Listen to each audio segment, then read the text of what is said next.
Firman yang saya bagikan hari ini dengan judul, Ketika Tuhan Serasa Diam. Waktu Tuhan serasa diam, kita harus bagaimana? Dan kita buka terlebih dahulu firman ini dari Mazmur pasal 28. Kalau Anda belum subscribe ke channel ini, silakan supaya Anda tidak ketinggalan. Mazmur 28. Judulnya di Alkitab kita, Tuhan Perisaiku. Tema saat teduh, waktu Tuhan serasa diam. Apakah ada di antara kita yang pernah merasa, kok Tuhan diam aja ya? Kok Tuhan tidak berbuat sesuatu? Pernah merasa seperti itu, doanya tidak kunjung terjawab? Bahkan tidak ada tanda-tanda titik terang? Kalau Tuhan serasa diam, bukan berarti Tuhan tidak berbuat apa-apa. Ketahuilah bahwa Tuhan sedang bekerja di tempat yang tersembunyi dalam hidup kita. Diam-diam, Dia sedang bekerja melalui situasi hidup yang Anda hadapi. Dan Tuhan akan bekerja sama mendatangkan kebaikan bagi orang yang percaya.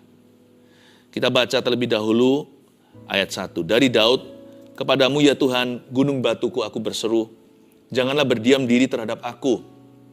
Sebab jika engkau tetap membisu terhadap aku menjadi seperti orang yang turun ke dalam liang kubur. Dengarkanlah suara permohonanku apabila aku berteriak kepadamu minta tolong. Dan mengangkat tanganku ke arah tempat-Mu yang maha kudus. Janganlah menyeret aku bersama-sama dengan orang fasik, ataupun dengan orang yang melakukan kejahatan, yang ramah dengan teman-temannya, tetapi yang hatinya penuh kejahatan. Ganjarilah mereka menurut perbuatan mereka, dan menurut kelakuan mereka yang jahat, ganjarilah mereka setimpal dengan perbuatan tangan mereka. Balaslah kepada mereka apa yang mereka lakukan, karena mereka tidak mengindahkan pekerjaan Tuhan dan perbuatan tangannya. Ia akan menjatuhkan mereka dan tidak membangunkan mereka lagi. Daud mengalami sesuatu, tapi para ahli teologi tidak tahu secara pasti dia alami apa. Kan Daud ini mengalami banyak gejolak kehidupan, misalnya waktu dia jadi buronan. Padahal dia nggak salah, dia dikejar-kejar seperti hewan buruan. Dan Daud lari dari tuannya, yaitu Saul. Waktu itu Daud berkali-kali nyaris saja kehilangan nyawa. Jadi Daud menghadapi real danger atau bahaya yang nyata. Kita juga mengalami bahaya setiap hari, tapi bahayanya beda-beda. Ada juga yang nyawa, misalnya orang yang bergumul dengan sakit tertentu atau di tempat bahaya. Tapi ada juga resiko-resiko lain yang kita ambil dalam hidup ini. Dan kita butuh penyertaan, bahkan pembelaan Tuhan. Tapi tidak tentu selalu Tuhan itu bekerja sesuai dengan ekspektasi dan dugaan manusia. Dan waktu Tuhan serasa diam, apa yang Anda lakukan? Apakah kita jadi marah, mengeluh, atau kita jadi kecewa sama Tuhan dan mundur kembali ke kehidupan lama kita? Mari kita sekarang baca dulu ayat 1 dari Daud. Kepadamu ya Tuhan, gunung batuku, aku berseru. Janganlah berdiam diri terhadap aku. Dimulai dengan kata, kepadamu ya Tuhan. Apapun perasaan kita bisa ambil konklusi sendiri hari ini. Tuhan kok diam aja, Tuhan don't care about me, Tuhan gak peduli. Janganlah kita manjakan, don't entertain that feeling. Jangan kita berdialog dengan perasaan, karena perasaan bisa menyesatkan. Percayalah dari firman, bahwa Tuhan bukan hanya ada, Tuhan mengasihi kita. Tugas kita sebagai manusia, peduli amat perasaan kita. Kita harus dengan iman menyerahkan diri terus-menerus kepada Tuhan. Seperti Daud di sini berkata, kepadamu ya Tuhan, unto thee, O Lord. Tugas kita kan hanya mengabdi. Tugas kita hanyalah menghadap. Kepadamu ya Tuhan, lalu dia memanggil Tuhan dengan sebuah panggilan yang sangat istimewa. Gunung batuku, my rock. Berarti Daud mengatakan begini loh, gak peduli sekarang musim hidupku ini apa. Seasonku ini happy atau sad. Apakah ini musim saya musim happy atau musim sedih. Saya lagi pede, percaya diri, confident in God. Saya punya keyakinan yang kokoh dalam Tuhan. Atau saya sedang goyah. Pokoknya Tuhan, Engkaulah gunung batuku setiap waktu. Kata gunung batu di situ berarti stabilitas. Ingat ya, Yesus mengajarkan sebuah perumpamaan, rumah yang dibangun di atas dasar batu karang yang teguh, rumah itu akan kokoh berdiri. Karena fondasinya stabil. Tuhan harus menjadi fundamental iman kita. Hidup kita nggak melulu soal jawaban doa soalnya. Pencobaan datang pergi, jawaban doa juga nggak tentu sesuai aplikasi. Karena waktumu bukan waktuku, kata Tuhan. Jalanmu bukan jalanku. Caraku, kata Tuhan di Alkitab, bukanlah caramu. Lebih tinggi jalanku dari jalanmu, setinggi langit dari bumi. Segala sesuatu indah pada waktunya. Hidup kita nggak melulu soal jawaban doa.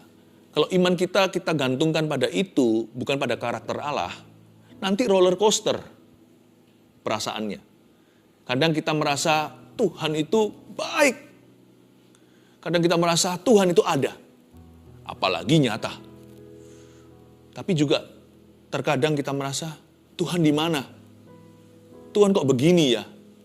Kenapa aku berseru-seru kepada ruang hampa? Kenapa bahkan saya tidak melihat jawaban doa?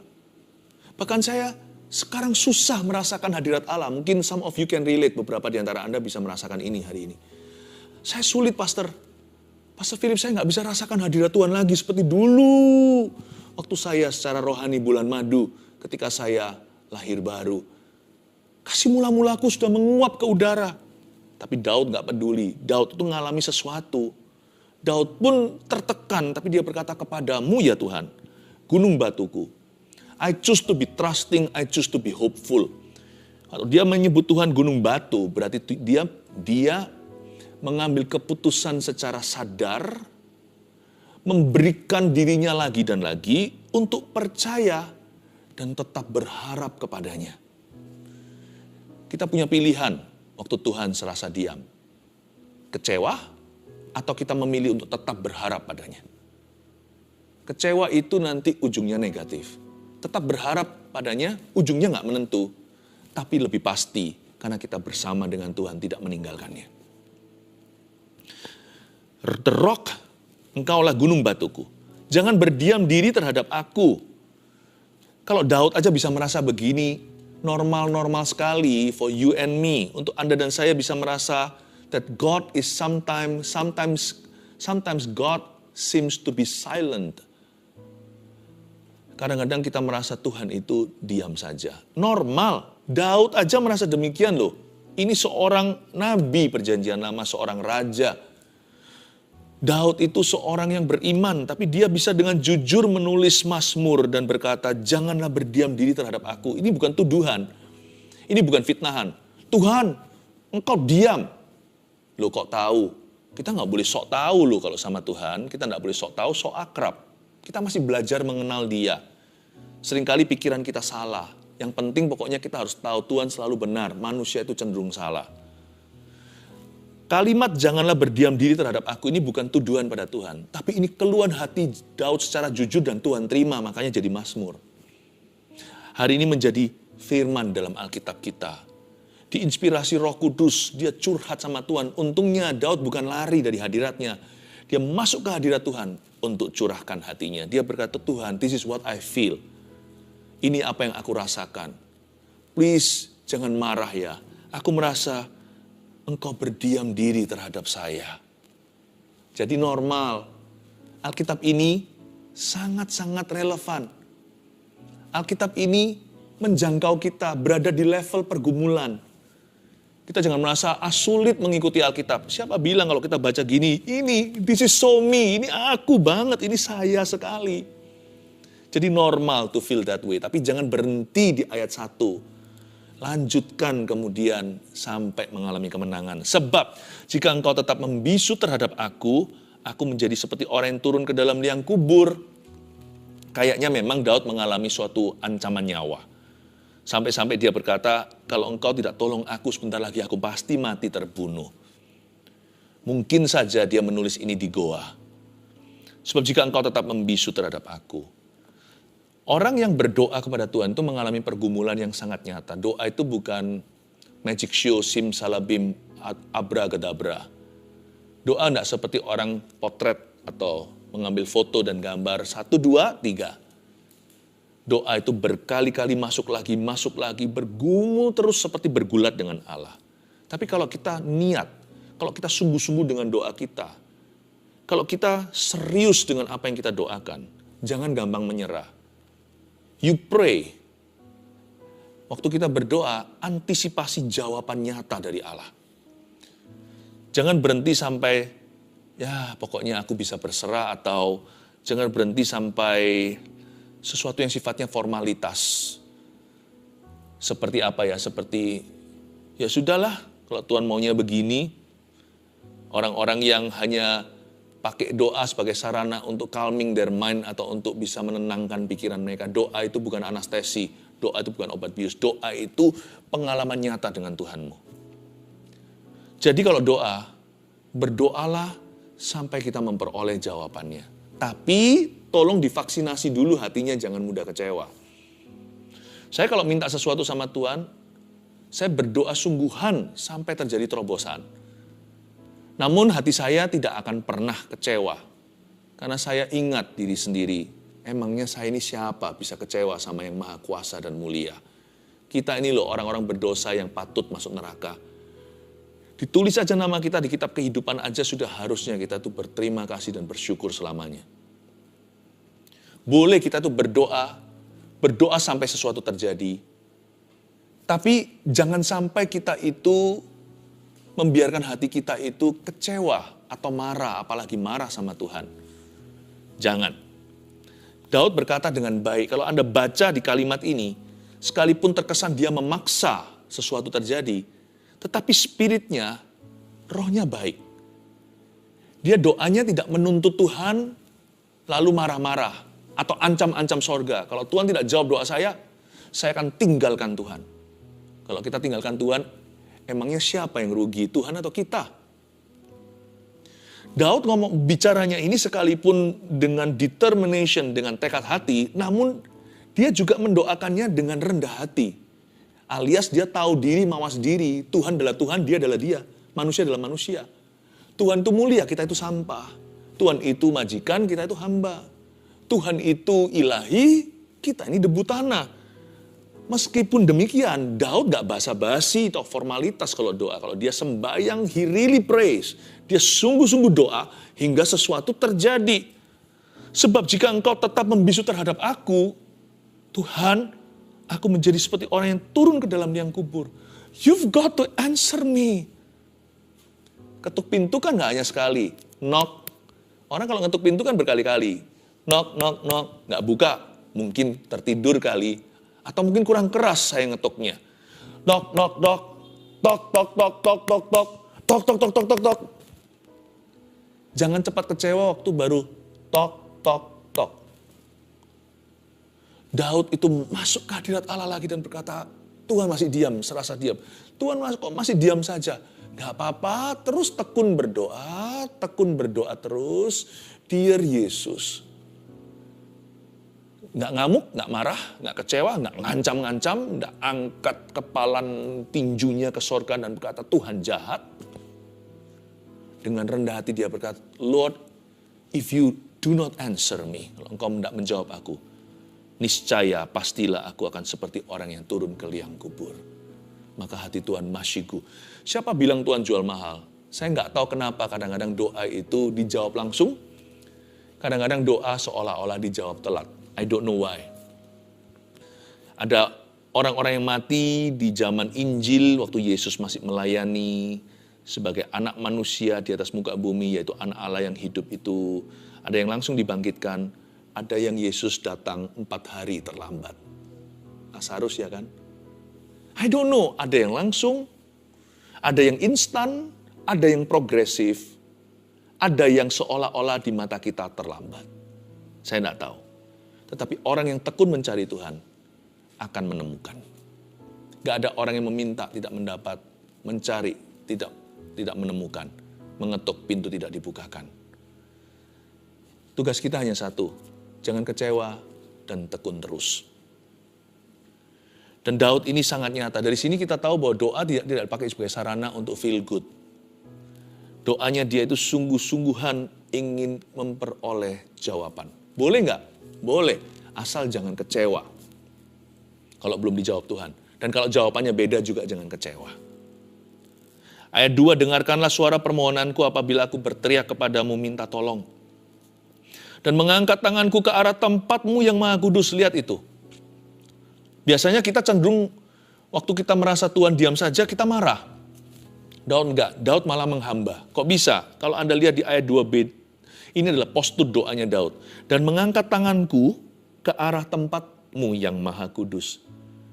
Dia mengangkat tangan itu seperti seorang hamba menerima sesuatu dari tuannya. Seperti seorang pengemis yang memohon sedekah. Luar biasa ya, Daud itu sudah nyaris nyawa. Beda dengan pergumulan sebagian besar kita yang resikonya masih bisa ditanggulangi. Daud itu mau dibunuh oleh orang nomor 1 di Israel. Daud itu sudah seperti kutu, seperti hewan yang diburu. Ini aja dia merasa telat Tuhan menjawabnya. Kok tidak datang-datang jawaban? Mana miracle, mana mujizatnya? Itu pun tidak membuat dia jadi bitter, jadi pahit sama sorga. Tapi justru dia semakin merendah, semakin dia lembut hatinya, semakin merasa nggak layak. Orang seperti aku, manusia aja nggak mau kok, apalagi Tuhan. Bolehkah aku seperti pengemis aja mengangkat tanganku, memohon sedekah. Sepeser aja Tuhan. Atau anjing pun dapat remah-remahnya. Please Jesus. Disinilah doa juga berfungsi seperti seorang pengemis yang menantikan belas kasihan dari seorang yang mulia dan kaya di atas sana. Seperti seorang anak kecil yang api-api hak. Apa itu api-api hak? Up, gini tangannya. Papa, gendong, papa. Seperti yang mengangkat tangannya seperti ini.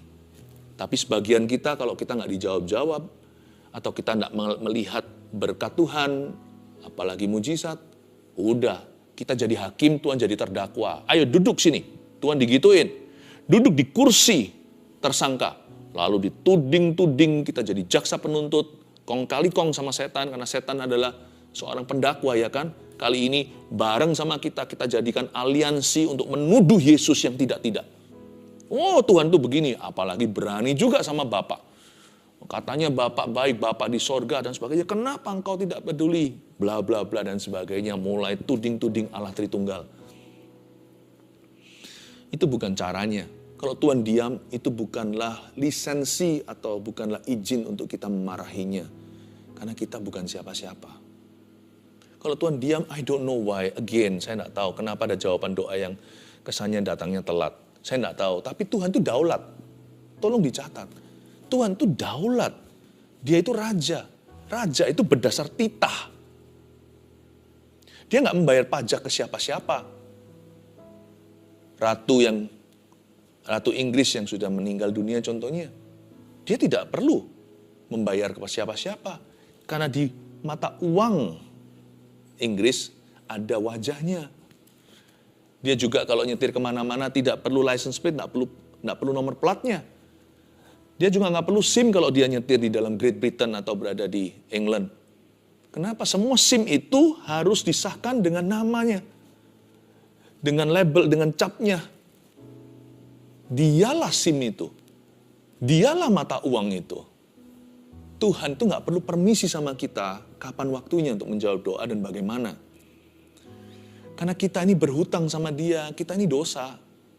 Dia bahkan udah mati untuk kita. Dia bangkit pada hari ketiga. Jadi belajarlah ambil postur Daud. Itu justru mempercepat, bukan memperlambat jawaban. Kalau sang raja belum menengok kepadamu, tahu dirilah, kita ini siapa, kita ini sampah.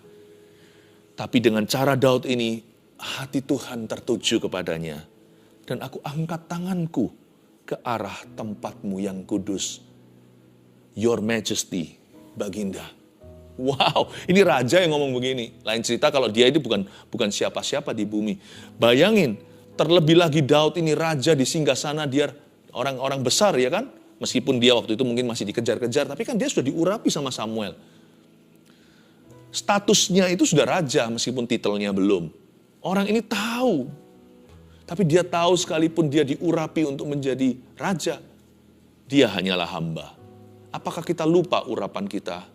Peduli amat kalau kita ini orang sukses, pengusaha, atau orang berpengaruh, seorang yang menjabat sesuatu. Atau di rumah lah, kita itu adalah singa Yehudanya. Janganlah pernah mengeraskan hatimu. Karena sehebat-hebat manusia, di atas ada raja, di atas segala raja. Dan dia tidak harus menjawab doamu. Kita tidak masuk neraka aja, kita sudah harus bisa mencium kakinya berkata, terima kasih, cukup. Terima kasih ya, tolong, terima kasih, you spare me, terima kasih. Engkau meluputkan aku dari hukuman kekal ini. Terima kasih engkau mati untuk aku. Dia tidak harus menjawab doa kita. Makanya kalau Tuhan serasa diam, yang mana kemungkinan besar Tuhan gak sungguhan diam sih. Karena manusia itu kan punya pikiran negatif. Waktu kita menghakimi situasi, kita gak objektif. Menurut saya, waktu Tuhan serasa diam, Tuhan gak sungguhan diam. Tapi dia diam-diam sedang bekerja. Cuman tidak berada di bawah randa-randa. Dia diam-diam mengerjakan sesuatu, bekerja sama, mendatangkan kebaikan bagi orang-orang yang terpanggil dalam rencananya. Jadi kalau sampai Tuhan diam, dia berhak. Kalau dia diamin kita, ya hak-haknya lah. Tapi kita juga berhak untuk bisa menghamba. Nah itu dia. Itu kewajiban namun juga adalah hak kita. Aku berhak. Tidak ada orang bisa melarang aku. Siapa bisa menghentikan, kata Daud. Aku akan ngemis di depan pintunya Tuhan. Dan di bawah kaki Kristus. Dia akan berkata, Tuhan, belas kasihan. Welas kasihi aku. Begitu. That's the attitude of prayer. Ayat 3. Janganlah menyeret aku bersama-sama dengan orang fasik, ataupun dengan orang yang melakukan kejahatan. Yang ramah dengan teman-temannya, tapi yang hatinya penuh kejahatan. Daud berkata gini, tolong jangan seret saya bersama dengan orang fasik. Doa Bapak kami ajarkan, kita salah satu doanya bunyinya begini, bebaskan kami dari segala yang jahat. Deliver me from all evil. Tapi janganlah menyeret aku bersama, ada kata bersama dengan orang fasik itu bukan hanya deliver me from evil, tapi juga deliver me from being evil. Tapi juga Tuhan bebaskan aku dari kemungkinan bahwa aku yang menjadi jahat. Aku nggak mau jadi jahat. Aku nggak mau hatiku terseret. Aku nggak mau terseret dalam roh kecewa dan kepahitan. Apalagi sama Tuhan. Bukan hanya bebaskan aku dari yang jahat. Bebaskan aku dari segala kemungkinan kalau aku jadi orang jahatnya. Bebaskan aku dari segala kemungkinan hatiku ini berubah jahat. Pertama jahat sama Tuhan, lalu jahat sama manusia. Dan Daud bahkan memberikan di sini sebuah definisi bagus kejahatan manusia yang paling buruk, the worst kind, tipe yang paling jelek apa? Pretended love. Kasih yang pura-pura seperti Yudas yang mencium wajah Yesus dan berkata, Rabi, lalu setelah itu tangkaplah, ini dia. Ayat 3b berkata, aku gak mau jadi gini ya Tuhan, yang ramah dengan teman-temannya, tapi yang hatinya penuh kejahatan. Aku gak mau fake love, aku gak mau berkata, aku mengasihimu Yesus, tapi hatiku menghujat. Jangan-jangan nanti aku juga begitu sama orang lain. Aku berkata, oh iya, you're my friend, kau temanku. Tapi di balik itu, aku melakukan kejahatan kepadanya. Yang dia bahkan tidak curiga. Karena dia tidak taruh curiga sama saya karena dia adalah sahabat saya. Tapi I step him from the back, saya tusuk dia dari belakang. Aku tidak mau jadi seperti itu. Daud memohon di ayat 3. Waktu Tuhan serasa diam dalam hidupku dan dalam doaku, dalam pergumulanku. Tuhan, please bebaskan aku dari kemungkinan bahwa hatiku jadi jahat. Bebaskan aku dari segala pencobaan. Untuk hatiku berubah setia. Untuk hatiku itu jadi kepahitan. Marah, kecewa, dan luntur. Berubah warna, emas murni sekarang menjadi tembaga dan menjadi besi yang keras. Jangan izinkan hatiku mengeras seperti batu Tuhan. Engkaulah gunung batuku. Aku tidak boleh berkepala dan berhati batu. Aku harus tetap lembut padamu. Jangan keras-kerasan sama Tuhan. Tuhan gunung batu, kalau kita keras-kerasan batu lawan batu, batu ini pasti pecah. Karena gunung batu itu tidak pernah goyah. Lebih baik aku lembut supaya gunung batu itu bisa membela. Tuhan, jangan izinkan hatiku membatu Tuhan. Jangan seret aku bersama dengan orang fasik atau dengan orang-orang yang jahat. Itu yang melakukan kejahatan. Yang pura-pura sama teman. Aku gak mau jadi begituan. Ganjarilah mereka menurut perbuatan mereka. Dan menurut kelakuan mereka yang jahat, ganjarilah mereka setimpal dengan perbuatan tangan mereka. Balaslah mereka pada mereka apa yang mereka lakukan. Daud bukan berpikir orang tertentu balas orang itu kan namanya balas dendam. Dia nggak pakai doa untuk melakukan dosa. Doa bukan dosa. Kita nggak boleh pakai doa untuk melampiaskan hawa nafsu termasuk amarah. Malah justru pakailah doa untuk belajar mengampuni, minta kekuatan Tuhan untuk melakukan itu. Daud berkata, ganjarilah mereka. Begini maksudnya, sekalipun Tuhan nampak diam, di ujung itu ada pengadilan yang seadil-adilnya. Akan ada penghakiman di tempat maha tinggi. Kalau sekarang Tuhan diam, nggak bisa, seolah-olah seperti ketidakadilan yang aku alami, bagaimana orang memperlakukan saya secara nggak fair ini, seperti diabaikan, not really. Aku yakin dan tahu pasti, bahwa di ujung nanti akan ada keadilan dari Tuhan. Dia berkata bahwa silence-nya Tuhan does not equal ignorance. Diamnya Tuhan itu tidak sama dengan Tuhan cuek terhadap keadaan, atau terhadap kesengsaraan dunia, atau ketidakadilan.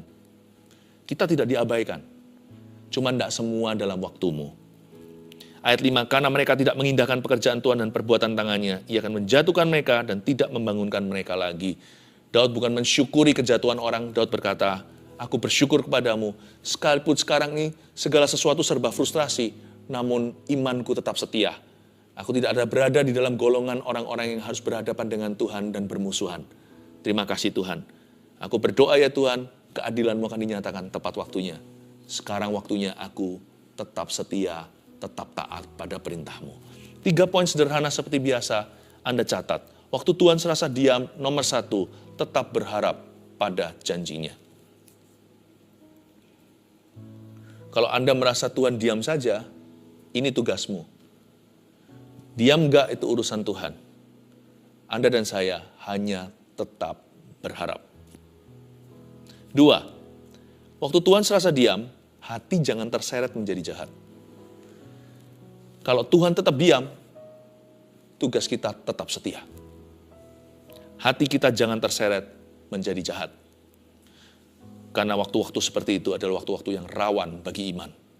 Terakhir, waktu Tuhan serasa diam, terus lakukan saja kehendaknya. Kalau kita belum tahu kehendak yang baru, kita kan masih punya kehendak yang lama. Kehendak Tuhan itu tidak pernah berubah, firman-Nya dari dulu sama. Meskipun di depan itu belum ada jalan, tapi yang sekarang ini loh, kita harus meresponi Tuhan. Mengeluh atau bersyukur. Kita langsung tahu kan kehendak Tuhan yang mana? Yang bersyukur ya kan? Membenci atau mengampuni atau mengasihi. Kita tahu yang kehendak Tuhan mana? Bukan membenci tapi yang mengampuni dan mengasihi. Jaga kekudusan atau kompromi. Ya sudahlah, begini udah kembali ke alkohol, ke nikotin, atau ke pornografi, atau udahlah lampiaskan dengan kehidupan malam. Kita tahu. Ini atau melayani, atau tetap hidup di dalam terang, bukan dalam kegelapan dan pesta pora. Kita hidup di dalam tanggung jawab kita setiap hari. Bahkan kita belajar melayani. Di masa susah hidup kita, tetap pelayanan. Mana kehendak Tuhan? Tahu langsung. Pilihlah Tuhan, bukan setan. Pilihlah kebenaran, bukan dosa dan kesalahan. Sekalipun kita sedang berada di hadapan sesuatu yang tidak menentu di depan. Kita bisa pegang dulu apa yang pasti. Yang tidak menentu itu kan di depan kita. Yang di tangan kita ini kan kepastian. Respon hatiku kepada Tuhan. Tetap lakukan saja kehendaknya. 3 poin ini sudah dicatat, mari kita lakukan. Waktu Tuhan serasa diam, tetap berharap pada janjinya, hati jangan terseret menjadi jahat, dan terus lakukan saja kehendaknya. God bless you. Mari angkat tangan, terimalah berkat dari Allah Bapa, Putra, Roh Kudus, yang tidak pernah sungguhan diam dalam kehidupan umatnya. Dia bekerja di tempat tersembunyi. Alamilah kasih karunia. Pergilah membawa damai sejahtera. Kembalikah kehidupan sehari-hari membawa suatu kepastian di hati. God is good and He loves you and me. Dalam nama Yesus, haleluya. Amin.